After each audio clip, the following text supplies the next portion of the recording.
मेरी चाची बहुत खूबसूरत और नौजवान थी। वह घर में अकेली रहती थी और मुझे अपने पास बुला लेती और अपनी तन्हाई मिटाती थी। मैं भी खुश होकर चाची के पास चला जाता और उसके साथ कुछ हसीन लम्हे बिताता। एक दिन चाची ने मुझे अपने घर बुलाया। मैं भी खुश होकर चाची के घर चला गया। मैं जैसे ही चाची के घर पहुंचा तो चाची वॉशरूम से नहाकर बाहर आ रही थी। जैसे ही मैंने चाची को देखा तो मेरे होश ही उड़ गए। चाची ने मुझे अपना वो दिखाकर कहा, मेरी चाची बहुत ज्यादा खूबसूरत थी। वह लगती ही नहीं थी कि वह एक शादीशुदा औरत है। उस वक्त मैं अपने चाचा के घर रहने आया था क्योंकि मम्मी पापा दोनों बाहर विदेश जा रहे थे। पहले जब चाचू पापा को मुबारकबाद देने आए तो उन्होंने पापा से जाते हुए कहा कि राहुल को हमारे घर छोड़ जाए। पापा ने उन्हें काफी मना किया कि अब राहुल बड़ा हो गया है और अपना ख्याल रख सकता है, लेकिन वह नहीं माने। उन्होंने पापा को राजी कर लिया और मेरी ख्वाहिश पूरी हो गई। मेरे पास हमारे पुराने घर की चाबी थी जो खाली पड़ा हुआ था, जिसे मैं अपने मकसद के लिए भरपूर इस्तेमाल करता था। चाची मोनिका की शादी मेरे चाचा से 10 साल पहले हुई थी। मैं उस वक्त 10 साल का था, मगर उस वक्त चाची को देखकर मुझे बहुत अच्छा लगता था क्योंकि वह न सिर्फ खूबसूरत थी बल्कि धीमे लहजे वाली और भरपूर जिस्म की मालिक थी। चाचा और चाची की जोड़ी मिसाइल समझी जाती थी, पर अभी तक वह दोनों औलाद से दूर थे। वह दोनों ने अपनी किस्मत समझकर सब्र कर लिया था। चाची और चाचू में बहुत ज्यादा प्यार था और मेरा अंदाजा था कि चाचा चाची की हर ख्वाहिश पूरी करते होंगे। शादी के बाद चाची का बदन बहुत दिलकश हो गया था। खूबसूरत तो वह पहले ही थी, मगर अब शरीर का हर हिस्सा अपनी तरफ झुकता हुआ महसूस होता था। उस वक्त जब चाची घर की सफाई कर रही थी और मैं टीवी देख रहा था, तब चाची ने मुझसे पूछा, राहुल बेटा आज कॉलेज नहीं जाना क्या? तो मैंने दिल ही दिल में चाची को बेटा बुलाने पर बुरा मानते हुए कहा, नहीं चाची, सेमेस्टर खत्म हो गया है ना, इसलिए 1.5 महीने की छुट्टियां हैं। चाची ने सर हिलाया और झुककर मेज पर कपड़ा मारने लगी, पर चाची का वो सब देखकर समझ नहीं आ रहा था कि क्या करूं और क्या ना करूं। मुझे चाची के घर आए हुए 2 दिन गुजर चुके थे। रात को खाने की मेज पर चाचू ने चाची से कहा कि मुझे 20 दिन के लिए लाहौर जाना है। अगर मुझे ज्यादा दिनों के लिए बाहर जाना होता तो वह चाची को भी साथ ले जाते, मगर इस दफा मैं चाची के घर पर था तो उन्होंने अकेले जाना ही मुनासिब समझा। मैंने चाची का रूटीन और उनकी आदतों का अच्छी तरह से अभ्यास किया था। मैंने देखा कि वह चाय का इस्तेमाल ज्यादा करती है और वह चाय में दूध बहुत डालती है और मुझे डब्बे का दूध पीने की आदत थी। अगले दिन हम दोस्त आपस में मिलकर एक दूसरे के साथ मजाक कर रहे थे और मैं जो कुछ बकवास कर रहा था वह बहुत गलत था। मेरी बातें सुनकर चाची बहुत हैरान हो गई। फिर उन्होंने मुझे अपनी आवाज देकर अपनी मौजूदगी का एहसास दिलाने की कोशिश की, लेकिन म्यूजिक की वजह से मुझे कुछ सुनाई नहीं दे रहा था। मेरी बकवास बातें काफी देर तक सुनती रही और फिर उठकर अपने कमरे में चली गई। थोड़ी देर बाद मैं चाची के पास गया और कहा, मुझे चाय पीनी है चाची। चाची ने मुस्कुराकर कहा, क्यों नहीं मेरे बच्चे, बस 2 मिनट मैं फ्रेश होकर आती हूँ, फिर बना देती हूँ। वह उठकर बाथरूम की तरफ चली गई।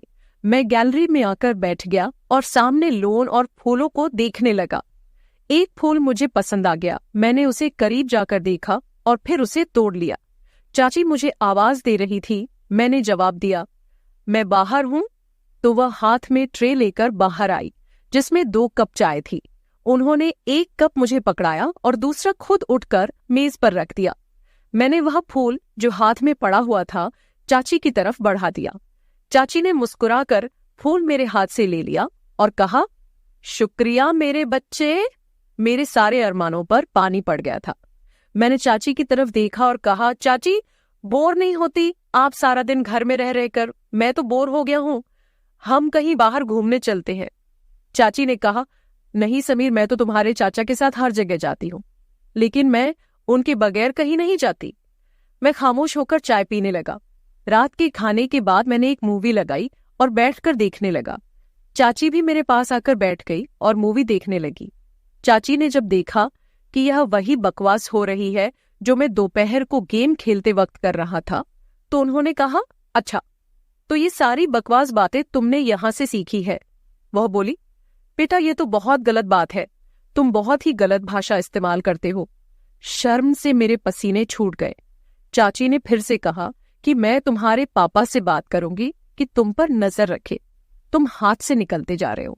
मैंने नजर उठाकर देखा और चाची से कहा, गलती हो गई चाची, मुझे माफ कर दे, पर क्या करूं, सभी लड़के इसी तरह की मूवी देखते हैं, मुझे भी उन्हें जवाब देना होता है, तो इस तरह की बातें मुंह से निकलती हैं। मेरी बात सुनकर चाची हंसने लगी और बोली कि डरो मत, मैं किसी से कुछ नहीं कहूंगी, मुझे पता है कि तुम लड़के किस तरह की बातें करते हो। अच्छा ठीक है, और कोई मूवी लगाओ, ये क्या लगाया हुआ है। तब जाकर मेरी सांस में सांस आई और मैंने चाची से पूछा कि चाची मैं कौन सी मूवी लगाऊं। उन्होंने कहा कि कोई इंडियन मूवी लगाओ। मैंने कोई इंडियन मूवी लगा दी। चाची मूवी देख रही थी और मैं चोरी चोरी चाची को देख रहा था। चाची ने अपनी एक टांग उठाकर दूसरी टांग पर रखी और सोफे की टेक और बाजू से लगकर आराम से बैठ गई। फिर मैंने भी अपनी एक टांग उठाकर अपनी दूसरी टांग पर रखी। मुझे लगा कि चाची ने मेरी इस हरकत को नोट किया है और उनके चेहरे पर हल्की सी मुस्कुराहट आ गई। मैं भी चाची की तरह दूसरे कोने पर बैठा हुआ था। फिर चाची ने मुस्कुराते हुए अपनी पोजीशन सही की और मैंने भी उनको देखा और सही होकर बैठने में ही बेहतर समझा। चाची हंसने लगी और बोली, राहुल तुम मेरी नकल उतार रहे हो। मैंने उनकी तरफ देखकर सर हिलाया तो उन्होंने थोड़ा सा गुस्सा करते हुए कहा, तुम मुझे क्यों तंग कर रहे हो। मैंने मुस्कुराकर कहा, आपको तंग करना मुझे अच्छा लगता है। वो बोली, क्यों। मैंने फौरन कहा, कितने दिन हो गए हैं, न किसी की डांट खाई है न किसी से जूते, ऊपर से आप बहुत ही बोर हैं। मेरी बात सुनकर उनके माथे पर बल पड़े थे। उन्होंने कहा, राहुल क्या मैं वाकई बोर हूं। तो मैंने कहा, पता नहीं, अकेला रहकर मेरा क्या होगा। चाची ने मुस्कुराते हुए कहा, तुम्हें मार खानी है तो मैं देती हूं। वो मुझे कोई मासूम सा शरारती बच्चा समझ रही थी और यह बात मेरे फायदे की थी। शायद इसी तरह की फिजूल बातें करते करते चाची मुझे काफी नजदीक हो गई। जब रात के 11 बजे उनके मोबाइल पर चाचू का फोन आया, वह उठकर अपने कमरे में चली गई। मैंने भी थोड़ी देर मूवी देखी और टीवी बंद किया और अपने कमरे की तरफ जाने लगा। तभी मुझे चाची के कमरे से चाची की आवाज आई, यार बहुत मिस कर रही हूं आपको, पता नहीं कैसे गुजरेंगे ये दिन। पता नहीं दूसरी तरफ से क्या कहा गया, मगर जो बात चाची ने कही थी वो मेरे लिए किसी सरप्राइज से कम नहीं थी।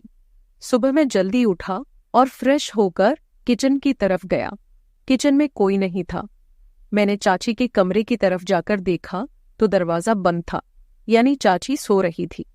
मैंने किचन में जाकर अपने लिए चाय बनाई और फिर कुछ स्लाइस गर्म करके मेज पर बैठकर नाश्ता करने लगा। मैं नाश्ता कर रहा था, तभी चाची के कमरे का दरवाजा खुला। वह बाहर निकली, मुझे देखकर थोड़ा सा शर्मिंदा होते हुए कहा, रात को नींद नहीं आई, बहुत लेट सोई थी, इसीलिए सुबह जल्दी नहीं उठ सकी। मैंने मुस्कुराकर कहा, कोई बात नहीं, आपको नाश्ता करना है, चलो आज आपका नाश्ता मैं बना देता हूं। वो बोली, तुम और नाश्ता क्या बात है। मैंने कहा, आप फ्रेश होकर आए, मैं नाश्ता बना देता हूं, फिर बात करेंगे। चाची ने सर हिलाया और मुस्कुराती दोबारा अपने कमरे में चली गई। तो मैंने कहा, चाची आपको नाश्ते में क्या पसंद है। चाची ने कहा, तुम जो भी बनाओगे मैं खुशी से खाऊंगी। मैंने दोबारा सर झुकाया और कहा, जैसे आपकी मर्जी, और मुड़कर किचन की तरफ गया। नाश्ता बनाकर किचन से आया और चाची को आवाज लगाई। चाची हॉल में आई और कुर्सी पर बैठ गई। मैंने कहा, चाची आपका नाश्ता तैयार है, और ट्रे उनके सामने रख दिया। चाची मेरी तरफ देखकर मुस्कुरा रही थी। चाची ने मेरे सर पर हाथ फेरा और मेरे बालों को खराब कर दिया। मैंने चाची का हाथ पकड़ लिया जो मेरे सर पर था और कहा, चाची आपने मेरे बालों का स्टाइल खराब कर दिया। चाची ने प्यार से मेरे गाल पर एक हल्का सा थप्पड़ लगाया और कहा, कुछ खराब नहीं हुआ, आराम से बैठो और नाश्ता करो। चाची ने नाश्ता किया और कहा कि राहुल तुम्हारा बहुत शुक्रिया, चलो हम दोनों पक्की दोस्ती करते हैं। आज बहुत दिनों के बाद मैं इस तरह हंसी हूं और इतना अच्छा नाश्ता किया है। मैंने मुंह बनाकर कहा, तो क्या हुआ चाची, क्या मैं आपका दोस्त नहीं हूं। चाची ने मेरे गाल पर चुटकी काटी और कहा, दोस्त हो पर कच्चे वाले, आज पक्की वाली दोस्ती करते हैं। मैंने अपने गाल मलकर कहा, यार आप आंटियों की तो ये बहुत गंदी आदत होती है, गाल ही लाल कर देती है। चाची मुस्कुराने लगी और दोनों हाथों को मेरे कानों की तरफ बढ़ाया तो मैं भागने लगा। चाची हंसते हुए मेरे पीछे भागने लगी और कहा, रुक, तुम्हें मार लगाती हूं। मैं रुक गया और अपनी कमर पर हाथ रखकर सांस लेते हुए चाची के पास गया। चाची ने एकदम मेरे दोनों कानों पर चुटकी काट ली और हंसने लगी। मैंने रोने वाली शक्ल बनाते हुए कहा, आपसे तो कोई प्यार की उम्मीद ही नहीं है, आप बहुत बेरहम हो। चाची ने हंसते हुए मुझे देखा और जहां मुझे चुटकी काटी थी और वहां प्यार करने लगी और कहा, सॉरी यार। चाची मुझसे अलग हुई और कहा, अच्छा मैं चेंज करके आती हूँ, फिर मार्केट से कुछ सामान लेकर आना है, वह ले आते हैं। मैंने कहा, ठीक है, मैं भी चेंज कर लेता हूँ, शायद कोई लड़की मेरे जाल में फंस जाए और मेरे भी मजे हो जाए। चाची ने मुस्कुराते हुए एक थप्पड़ मेरी कमर पर लगाया और कहा, राहुल थोड़ी सी तो शर्म करो। मैंने हैरानी से कहा, किस चीज से? चाची ने कहा, अपनी इस तूफानी हरकतों से। मैंने कहा, यार जिंदगी में थोड़ा सा मजा भी होना चाहिए, वरना तो सारी उम्र आप मुझे किसी काम का नहीं छोड़ेगी। चाची को पहले तो मेरी बात समझ नहीं आई, मगर जब उनको समझ आया तो उन्होंने अपने पांव से जूती उतारी और कहने लगी, थोड़ी सी तो शर्म करो राहुल। मैं हंसकर अपने कमरे में चला गया। थोड़ी देर बाद मैं कमरे से बाहर आया और सोफे पर बैठकर टीवी देखने लगा। थोड़ी देर में चाची भी बाहर आ गई। जब वह बाहर निकली तो मेरी सांस ऊपर के ऊपर और नीचे की नीचे रह गई। सफेद कलर की कमीज पर नीचे जीन्स में चाची को देखते हुए कहा, मैडम जी का क्या इरादा है? चाची ने पहले अपने आप को देखा और फिर मुझे देखते हुए हैरानी से कहा, क्यों, क्या हुआ? मैंने दिल पर हाथ रखते हुए कहा, मैडम आपके दीवाने शहर में 1000 होंगे, मगर इतनी सुबह दुकान कौन खोलेगा? चाची को अपनी गलती का एहसास हो गया और बोली, ठीक कह रहे हो।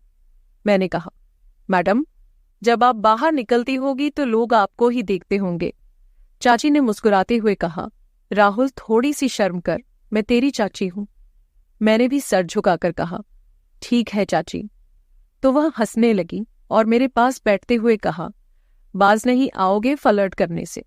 मैंने उनकी तरफ देखते हुए कहा, कौन बदकिस्मत आपसे फ्लर्ट करना चाहता है? चाची ने मुस्कुराते हुए कहा, माफ कर यार। थोड़ी देर की खामोशी के बाद चाची मेरे करीब आई और बोली, सच में तेरी कोई गर्लफ्रेंड नहीं है? मैंने उनकी तरफ देखा और कहा, कोई आप जैसी मिली ही नहीं, वरना उसे गर्लफ्रेंड क्या अपनी लाइफ पार्टनर बना लेता, चाहे पापा को समझाना पड़ता। चाची ने मुस्कुराते हुए कहा, मैं अच्छी लगती हूं आपको? तो मैंने भी फिर किसी आशिक की तरह सर झुकाकर हल्का सा कहा, बहुत ज्यादा चाची। चाची ने कहा, तू बाज नहीं आएगा। चाची ने कहा, राहुल दूध ले आओ, खत्म हो गया है। मैंने सर हिलाया और मार्केट की तरफ चला गया। वापस आकर दूध के बर्तन को फ्रीजर में रखा और चाची को बताने उनके कमरे में गया।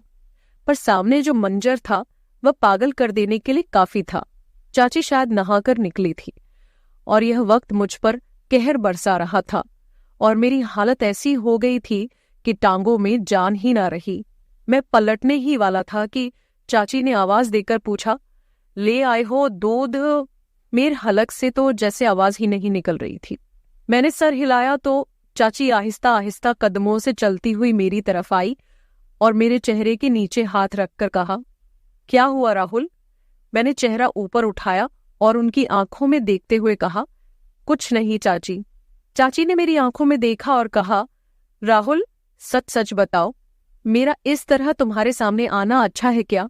मैंने सर हिलाया और दोबारा सर झुकाकर कहा, अगर आपको लग रहा है कि मैं आपकी तरफ अट्रैक्ट हो रहा हूं तो आप गलत है चाची। चाची आपका जिस्म आपकी मोहब्बत के इजहार का जरिया है, लेकिन यही सब कुछ ठीक नहीं है। चाची ने एक लंबा सांस लिया और मुझे इस तरह देखा जैसे मैं दीवाना हूं। मैंने दोबारा सर उठाया और कहा, पर मैं यह भी नहीं चाहता कि आप थोड़ी देर के लिए मुझे अपनाए और फिर जिंदगी भर के लिए मुझे अपने दीदार से महरूम कर दे। चाची के लिए बहुत नाजुक निर्णय था। फिर वह एक तरफ बेड पर बैठ गई और कहा, मेरे पास आओ और यहां बैठो। मैं आराम से चलता हुआ उनके पास बैठ गया उन्होंने मेरा हाथ पकड़कर अपने दूसरे हाथ पर रखा और कहा, समीर, जो मिल जाए उस पर शुक्र करना चाहिए। चाची के जहन में क्या चल रहा था, और उस वक्त वहां से मैदान जंग छोड़कर भाग जाने वाली बात थी। मैं सुकून से कमरे में वापस आ गया। तभी मुझे लगा कि चाची अंदर रो रही है। उनकी सिसकने की आवाज बाहर तक आ रही थी। मैं दरवाजे के पास गया और कहा कि आप ठीक है? अंदर से कोई जवाब नहीं आया, बस सिसकने की आवाज बंद हो गई। मैंने फिर पूछा, चाची क्या बात है, आप क्यों रो रही हैं? अंदर से आवाज आई, राहुल, मैं थोड़ी देर के लिए अकेली रहना चाहती हूँ, प्लीज अपने रूम में चले जाओ। मैंने कहा, ठीक है, आप ठीक तो है ना? चाची ने कहा, मैं ठीक हूं। मुझे कुछ समझ नहीं आ रहा था कि आगे क्या करना चाहिए। मैं जल्दी से वापस आ गया। फिर कुछ देर बाद चाची भी फ्रेश होकर बाहर आई और मुझसे माफी मांगने लगी। उस दिन के बाद से मैंने चाची का बहुत ज्यादा ख्याल रखना शुरू कर दिया, क्योंकि वह बहुत ज्यादा तन्हाई का शिकार हो गई थी और मुझसे प्यार करने लगी थी। मैंने फोन करके चाचू को वापस बुला लिया। चाची जवान और खूबसूरत औरत थी, इसलिए वह अपनी तन्हाई को मिटाने के लिए बहुत ज्यादा तरस गई थी। लेकिन यह शुक्र है कि हम दोनों में इस तरह का कुछ भी नहीं हुआ। कुछ दिन मैंने और चाची के घर गुजारे और फिर मेरे मम्मी पापा घर वापस आ गए और मैं अपने घर वापस चला गया। मेरा सभी लोगों को यही कहना है कि हमेशा घर में किसी के सहारे अपनी बहन या बीवी को अकेले छोड़कर ना जाए, क्योंकि अकेलेपन से जूझ रहा इंसान कभी भी गलत रास्ते पर जा सकता है। लिहाजा यह काम करने से पहले 1000 बार सोचे, क्योंकि आप लोगों के घर टूट सकते हैं। मर्दों को गुजारिश है कि वह अपनी बहन या बीवी को किसी के भरोसे छोड़कर ना जाए। तो मेरे प्यारे दोस्तों, ये थी हमारी आज की छोटी सी कहानी। आपको ये कहानी कैसी लगी, कमेंट करके जरूर बताएं। अगर आप ऐसी ही और भी इंटरेस्टिंग और रोमांटिक कहानियां सुनना चाहते हो तो चैनल को सब्सक्राइब जरूर कर ले और बेल आइकॉन ऑन कर ले, ताकि आपको मेरी हर कहानी समय पर मिल सके। कल मिलेंगे एक और नई कहानी के साथ। धन्यवाद।